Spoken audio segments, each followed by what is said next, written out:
Cobalt'ga yaxshi monitor ikkita kolonkasi bilan necha pulga tushadi? Hozir buni ko'rib chiqamiz. Bugun Cobalt'ga Diamond monitorini tanladik. Bitta ko'rsanglar bo'ladi. O'zini radnoy joyiga shunaqangi zo'r tushadi. Mana ko'rsanglar bo'ladi. 464 li bu monitorimiz 11,5 dyum bo'ladi. Kolonkaga bo'lsa biz oldi kolonkaga Dante K1 ni tanladik. Duh komponentga bo'ladi. Bilasizlar, duh komponentga mana krossoverlari o'zini alohida pishalkalari bo'ladi. Orqa tarafiga bo'lsa, ya'ni orqa eshigiga Dante'ni ofitsialnisini tanladik, 603 modelini. Bitta ko'rsanglar bo'ladi.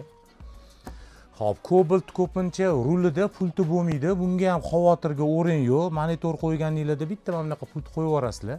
Mana ko'rsanglar bo'ladi. Juda ulanishi oson. Shunda rulga qotirib qo'yasizlar, bo'ldi. Monitoringlarni bemalol distansionniy pult orqali boshqarib ketsanglar bo'ladi. Xo'p, shu komplektimizni hammasi 189 dollarga tushadi. Kimga qiziq bo'lsa, pastki raqamlarga aloqaga chiqaverasizlar. Manzil Sergeli Mashina bozor 5-2 blok 15-do'kondamiz.